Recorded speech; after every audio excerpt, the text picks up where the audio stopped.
Cost of capital. Cost of capital बहुत important topic है आपके एग्जाम व्यू पॉइंट से भी एज वेल एज आपके प्रोफेशनल व्यू पॉइंट से भी। ठीक है, देखिए मैं स्टार्टिंग से ही बता रही हूँ, दो चीज के बारे में बात कर रही हूँ मैं स्टार्टिंग से, एक तो सोर्स ऑफ कैपिटल और दूसरा कॉस्ट ऑफ कैपिटल।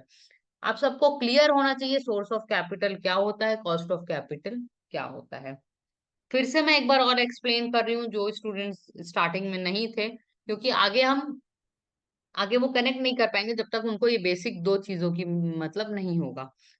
ठीक है, सोर्स ऑफ कैपिटल मैंने बताया था, बहुत सारे सोर्स ऑफ कैपिटल होते हैं, like shares, debentures, preference shares, ठीक है, बॉन्ड्स, बहुत सारे होते हैं। उससे रिलेटेड उसकी क्या होती है, कॉस्ट होती है।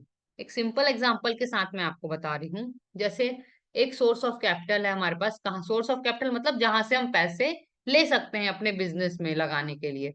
तो हम सबसे इजी एग्जांपल है जो कि सभी लोग जानते भी हैं, और सबके जब भी पैसे की जरूरत होती है सबसे पहले दिमाग में वही आता है, क्या है वो, बैंक। बैंक एक क्या है, सोर्स ऑफ कैपिटल है। अब वो हमको पैसे दे रहा है, समझ लिए वो सोर्स ऑफ कैपिटल है। सोर्स ऑफ कैपिटल मतलब हम उससे पैसे ले सकते हैं, वो क्या है, बैंक है। अब वो क्या कॉस्ट हमसे चार्ज करता है पैसा देने का, वो है इंटरेस्ट। तो हमारा सोर्स ऑफ कैपिटल क्या हुआ, बैंक हुआ, और कॉस्ट ऑफ कैपिटल क्या हुआ, इंटरेस्ट हुआ। सभी को क्लियर है ये चीज, से यस और नो।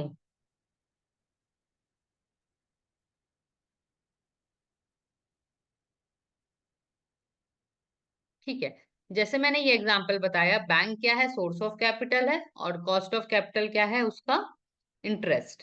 वैसे ही इक्विटी शेयर होल्डर्स है, वो सोर्स ऑफ कैपिटल है, और उसका कॉस्ट ऑफ कैपिटल क्या होगा, क्या हमको देना पड़ेगा, देना पड़ेगा डिविडेंड। ठीक है, वैसे ही हमारा डिबेंचर एक सोर्स ऑफ कैपिटल है, उसका हमारा कॉस्ट ऑफ कैपिटल क्या होगा, इंटरेस्ट। तो कॉस्ट ऑफ कैपिटल क्या है, जो जहां से भी हम पैसे ले रहे हैं उसके बदले जो हमको उसको इंटरेस्ट देना पड़ता है, उसको हम कॉस्ट ऑफ कैपिटल बोलते हैं। अब हम देखेंगे कॉस्ट ऑफ कैपिटल को हम कैसे कैलकुलेट करेंगे। ठीक है, ये न्यूमेरिकल पार्ट है, इंपॉर्टेंट पार्ट है, इससे क्वेश्चंस आते हैं, तो सभी लोग ध्यान से समझिएगा। जो जो आपका फाइनेंशियल मैनेजमेंट का जो न्यूमेरिकल पार्ट है वो यहाँ से आपका आज स्टार्ट हो रहा है।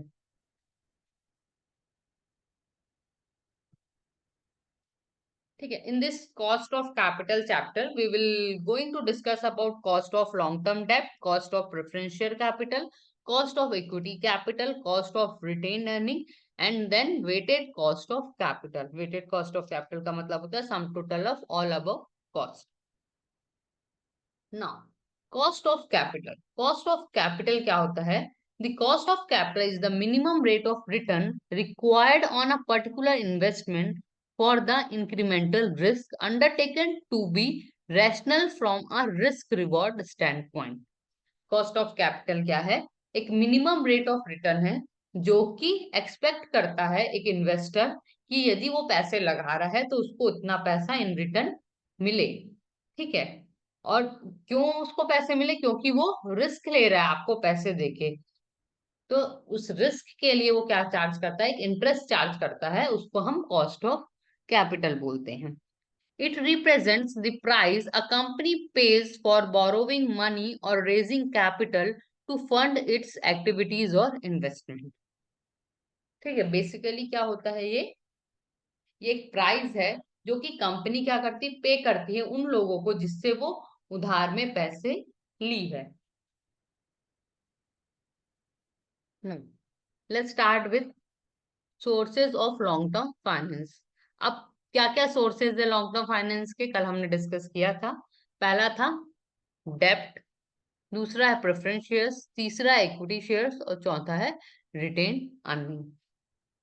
सबसे पहले हम देखेंगे कॉस्ट ऑफ लॉन्ग टर्म डेप्ट। लॉन्ग टर्म डेप्ट मतलब जब हम पैसों को लंबे समय के लिए लेंगे, फॉर मोर देन 5 years, तो उसे हम लॉन्ग टर्म डेप्ट बोलते हैं।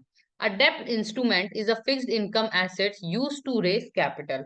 अब डेप्ट इंस्ट्रूमेंट क्या होता है, डेप्ट इंस्ट्रूमेंट होता है जिसको हम इशू करके हम पैसे लेते हैं, और जिसके बदले एक फिक्स्ड उसको क्या देते हैं, इंटरेस्ट देते हैं। ये फिक्स्ड इनकम एसेट्स होते हैं। क्लियर है, इंस्ट्रूमेंट, इंस्ट्रूमेंट याद रखिएगा ये फाइनेंशियल वर्ड है। अब हम क्या बोलेंगे अब, जो शेयर्स और शेयर्स डिबेंचर्स, इसको क्या बोलते हैं हम, इंस्ट्रूमेंट्स बोलते हैं। क्यों बोलते हैं? क्योंकि इनके थ्रू हम पैसे जनरेट करते हैं। तो अब मैं आपको शेयर डिबेंचर्स नहीं बोलूंगी, मैं डेप्ट इंस्ट्रूमेंट बोलूंगी। तो इससे आप समझ जाएंगे कि जो भी फिक्स्ड इंटरेस्ट बियरिंग सिक्योरिटीज है वो डेप्ट इंस्ट्रूमेंट के अंतर्गत आती है। Next, the cost of debt is the effective interest rate a business pays on its obligation to creditors and debt holders. Cost of debt क्या होगा? जो भी आपके डिवेंचर होल्डर्स हैं, जो भी आपके स्टॉक होल्डर्स हैं, उनको जो आप इंटरेस्ट पे करेंगे वो आपका कॉस्ट ऑफ डेट कहलाएगा। Next, it is an expected rate of return for the companies that provide credit and debt and is expressed as percentage. ये हमेशा एक फिक्स्ड परसेंटेज होगा और फिक्स पीरियड ऑफ टाइम के लिए रहेगा। ठीक है, आपको पहले से क्लियर होगा, जैसे मैंने बताया था आपको, डिवेंचर्स में ऑलरेडी लिखा होता है कि 10% डिवेंचर्स ऑफ ₹1000। तो जब यदि कोई आपको 1000, यदि आप 1000 रुपए का डिवेंचर लिए हैं तो आपको उसमें 10% आपको क्या मिलेगा, रिटर्न मिलेगा, इंटरेस्ट मिलेगा। ठीक है, जो कि हमेशा फिक्स रहेगा। Now the calculation part. अब हम देखेंगे हम कैसे कैलकुलेट करते हैं। तो अब फिर आप अपने वो फाइनेंशियल मैनेजर, आप एक कंपनी के लिए अपॉइंट किए गए हैं, आप अब डिवेंचर इशू कर रहे हैं, डेप्ट इंस्ट्रूमेंट इशू कर रहे हैं, तो अब आपको निकालना है उसका कॉस्ट, आपको कितने का वो पड़ेगा। वो निकालने के लिए आपके पास ये फॉर्मूले हैं। ठीक है, सभी एक्टिव हो जाइए, न्यूमेरिकल पार्ट हम स्टार्ट कर रहे हैं। ये फॉर्मूलेज आपको अच्छे से याद होने चाहिए, और मैं सारे फॉर्मूलेज को अच्छे से डिस्क्राइब करूंगी, आपको ऑटोमेटिकली याद हो जाएगा। ठीक है, अब आपको क्या निकालना है, कॉस्ट ऑफ डेब्ट। आप फाइनेंशियल मैनेजर है कंपनी के, आप क्या कर रहे हैं, डिवेंचर इशू कर रहे हैं, आपको पैसे की जरूरत थी, आप डिवेंचर इशू करके पैसे मार्केट से लेना चाहते हैं। तो उसके लिए आपको क्या करना पड़ेगा, पहले निकालना पड़ेगा कि आप यदि डिवेंचर इशू करते हैं तो आपको कितना पैसा उसको as a interest debenture holders को देना पड़ेगा जिनसे आप पैसे ले रहे हैं। अब कॉस्ट ऑफ डेब्ट before tax and after tax. ठीक है, कंपनी टैक्स पे करती सब जानते हैं। तो टैक्स पे करने के पहले क्या वैल्यू मिलेगी हमको, टैक्स पे करने के बाद क्या वैल्यू मिलेगी, उसके लिए दो फॉर्मूले हैं। यदि क्वेश्चन में पूछा जाएगा आपसे फाइंड द कॉस्ट ऑफ डेब्ट आफ्टर टैक्स, तो ये वाला फॉर्मूला लगाना है आपको। यदि क्वेश्चन में पूछा जाएगा कॉस्ट ऑफ डेब्ट बिफोर टैक्स, तो आपको ये फॉर्मूला लगाना पड़ेगा। अब पहले हम स्टार्ट करते हैं कॉस्ट ऑफ डेब्ट आफ्टर टैक्स। ठीक है, कंपनी ने टैक्स पे कर दिया, उसके बाद यदि कॉस्ट ऑफ डेब्ट निकाल रहे हैं तो उसके लिए फॉर्मूला क्या होगा, cost of debt is equals to interest divided by net proceedings multiplied by 1 - t। ठीक है, कॉस्ट ऑफ डेब्ट को निकालने के लिए आपको क्या करना पड़ेगा, जो भी इंटरेस्ट है, ठीक है, उसको डिवाइड करेंगे आप नेट प्रोसीडिंग से। इंटरेस्ट आप जानते हैं क्या हो रहा है, जैसे मैंने एग्जांपल में बताया कि 1000 रुपए का डिबेंचर है और उसमें 10% इंटरेस्ट है, तो 1000 का 10% निकालेंगे कितना आएगा, ₹100। तो आपका ₹100 क्या है, इंटरेस्ट है। इंटरेस्ट क्लियर है, आई क्लियर है, उसके नीचे है divided by net proceedings. Net proceedings का मतलब होता है कि यदि जब आप डिबेंचर इशू कर रहे हैं तो उसमें आपको कितने पैसे लग रहे हैं, कितने का कर रहे हैं आप, तो वो आपका क्या कहलाता है, नेट प्रोसीडिंग्स। मल्टीप्लाई करेंगे 1 - t। टी क्या है आपका, टैक्स रेट, उस साल आपका टैक्स रेट क्या चल रहा है, तो वो आपका कहलाता है टी। ठीक है, ऑन द अदर हैंड यदि आपको कॉस्ट ऑफ डेब्ट बिफोर टैक्स निकालना है तो उसके लिए फॉर्मूला होता है सिंपल सा, 1 - t × r। ठीक है, टी मैंने बता दिया टैक्स रेट होता है, और आर का मतलब होता है डिबेंचर इंटरेस्ट रेट, जो भी इंटरेस्ट रेट है डिबेंचर का वो। ठीक है, डिबेंचर का इंटरेस्ट रेट हमारे पास जो मैंने एग्जांपल बताया वो क्या था, 10%। और सपोज 5% टैक्स है, तो आपका क्या, इसमें आप कैसे लिखेंगे, 1 - 5 ब्रैकेट क्लोज इंटू 10। वैसे मैं आपको नेक्स्ट स्लाइड में हमारा एग्जाम्पल ही है। ये फॉर्मूला सभी को क्लियर है, से यस और नो, किसी को कुछ डाउट है?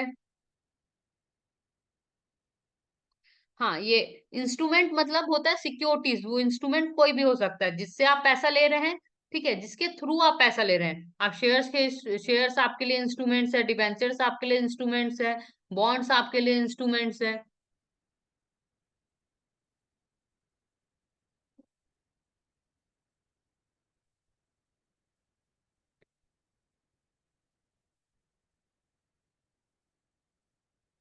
ठीक है, कॉस्ट ऑफ डेब्ट बिफोर टैक्स में फिर से बताऊं, ठीक है, कॉस्ट ऑफ डेब्ट बिफोर टैक्स और इजी है, कुछ नहीं है उसमें, 1 - t इंटू इंटरेस्ट करना है।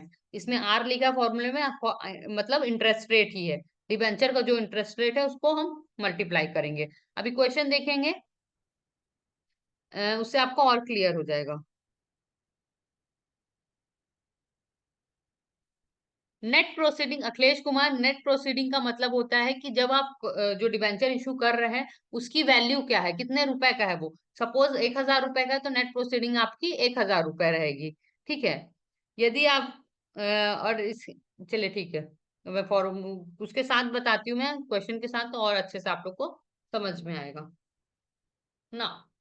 Let's see one example. Company issues ₹10,000 in a non redeemable debenture. ठीक है, एक नॉन रिडीमेबल डिबेंचर है। ठीक है, एक डिबेंचर है जो कि जिसका रेट क्या है, 10,000 रुपए का है। उसमें इंटरेस्ट कितना दिया जा रहा है, 10% दिया जा रहा है। और कॉर्पोरेट टैक्स कितना है, 50% है। कैलकुलेट द कॉस्ट ऑफ डेप्ट capital considering par value at the rate 10%, discount at the rate 10% and premium on it. एक चीज और मैं आपको बता रही हूँ। जैसे जो कंपनी का शेयर होता है वो 3 तरीके से इशू होता है। पहला होता है एक पार वैल्यू, दूसरा होता है डिस्काउंट वैल्यू, और तीसरा होता है प्रीमियम वैल्यू।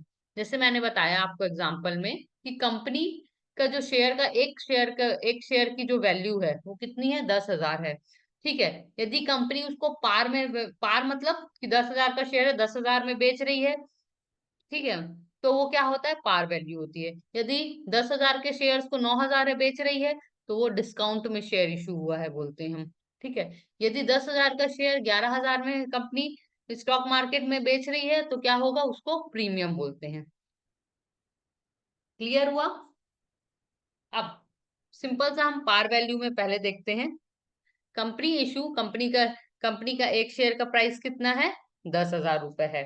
कंपनी इंटरेस्ट कितना दे रही है, 10%, तो 10,000 का 10% कितना होगा, 1,000 होगा, वो क्या हुआ आपका इंटरेस्ट। ठीक है, और टैक्स कितना है, 50%। जब हम परसेंटेज में लिखते हैं, मतलब 50/100 लिखेंगे तो वो क्या हो जाएगा, 0.50। फॉर्मूला क्या है हमारा, interest upon net proceeding into 1 - t। Interest कितना है हमारे क्वेश्चन में हमको मिल गया, 10,000 का हमने क्या निकाला, 10% निकाला जो कि 1,000 रुपए आया। तो इंटरेस्ट में आप लिखेंगे 1,000 divided by net proceedings. Net proceedings का मतलब उस वो कितने रुपए में इशू हुआ शेयर, सॉरी डिबेंचर, वो कितने रुपए में इशू हुआ, पार में इशू हुआ, मतलब 10,000 का था, 10,000 में इशू हुआ, मल्टीप्लाइड बाय 1 - t। टैक्स कितना, 50%, 50% मतलब 0.50। आप इसको मल्टीप्लाई करेंगे, ठीक है, और माइनस करेंगे तो आपका निकल जाएगा कॉस्ट ऑफ डेब्ट विच इज इक्वल्स टू 5%। आप लोग कॉपी पेन लेके बैठे होंगे तो आप लोग खुद भी निकाल के देख सकते हैं। क्लियर है।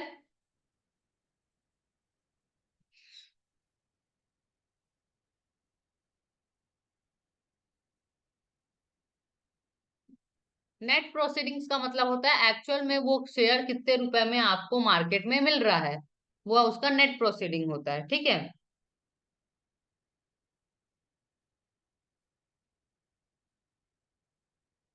आप लोग सुने होंगे ना कि देखिए, जैसे LIC का शेयर आया था, तो LIC का शेयर सपोज 100 रुपए का था, और वो क्या कर रहे थे, 105 रुपए में बेच रहे थे। क्यों, क्योंकि उसकी कंपनी की वैल्यू अच्छी थी। तो उसको क्या बोलते हैं हम, कि शेयर इशूड एट प्रीमियम, मतलब ज्यादा पैसे में इशू हुआ। डिस्काउंट में इशू करेंगे तो 85 रुपीज में इशू कर रहे हैं, तो मतलब डिस्काउंट में इशू किए। मैंने जो पार वैल्यू का जो बताया वो सबको क्लियर है।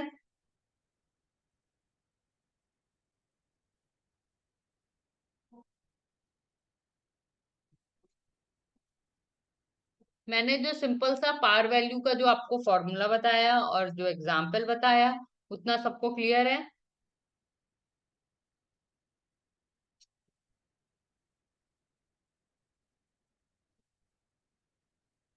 ठीक है, सभी को क्लियर है, मतलब आपको पार वैल्यू क्लियर है, तो अब आपको इजिली आपको डिस्काउंटर ये भी पता चल जाएगा। ठीक है, अब मैं बोल रही हूँ, अब क्वेश्चन में बोला जा रहा है कि पहला कंडीशन तो हमारा पार वैल्यू वाला था जो कि 10% इंटरेस्ट वाला था, सही है। अब बोल रहा है सेकंड कंडीशन ये है कि जो कंपनी है, कंपनी सपोज आप हो, ठीक है, आपकी कंपनी है, आपका शेयर 10,000 का है, आप 10% डिस्काउंट में मार्केट में दे रहे हो। ठीक है, 10% डिस्काउंट करोगे, 10,000 में 10% डिस्काउंट करोगे तो कितना हो जाएगा, मतलब आप 9,000 में मार्केट में अपना डिबेंचर दे रहे हो। तो और उसमें इंटरेस्ट कितना, इंटरेस्ट आप पूरा 1,000 दे रहे हो। इंटरेस्ट क्यों हम 1,000 लेंगे, क्योंकि जो हमारी एक्चुअल वैल्यू है उसमें हम इंटरेस्ट कैलकुलेट करते हैं। ठीक है, जो एक्चुअल वैल्यू था उसमें इंटरेस्ट कितना था, 1,000। तो क्या करेंगे इस बार आप, 1,000 divided by 9,000 multiplied by 1 - 0.50। Clear है, इससे हमारा कॉस्ट ऑफ डेट निकल जाएगा 5.55%। वैसे ही कॉस्ट ऑफ डेट जब हम प्रीमियम में, जब डिवेंचर को, अपने जो डिवेंचर आप जो इशू कर रहे हो उसको आप जब प्रीमियम में इशू करोगे 10%, 10% प्रीमियम मतलब जब आप 11,000 रुपए में अपने शेयर, आपका 10,000 का डिवेंचर है और आप 11,000 में उसको इशू कर रहे हैं, तब आपका कॉस्ट ऑफ डेप्ट क्या निकलेगा, 1,000 डिवाइडेड बाई 11,000 इंटू 1 - 0.50 करेंगे तो आपका कॉस्ट ऑफ डेप्ट क्या निकल जाएगा, 4.55%। ठीक है, तो आप देखेंगे यदि आप डिबेंचर इशू कर रहे हैं, यदि पार में करेंगे तो आपका 5% आपको कॉस्ट पड़ेगा, यदि डिस्काउंट में करेंगे तो 5.55% आपको पड़ेगा। और कॉस्ट ऑफ डेप्ट आप यदि प्रीमियम में करेंगे तो 4.55% आपको कॉस्ट पड़ेगी। ठीक है, तो ये कॉस्ट के हिसाब से आप अपना डिसाइड कर सकते हैं कि आपको डिबेंचर किसमें इशू करना है। क्लियर है सभी को?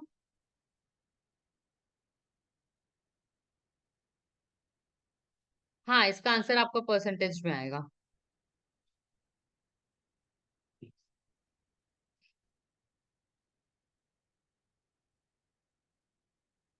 ठीक है, किसी को कुछ डाउट है तो आप लोग पूछ सकते हैं। आप लोग की क्लास यहाँ पे कंप्लीट होती है ये वाली।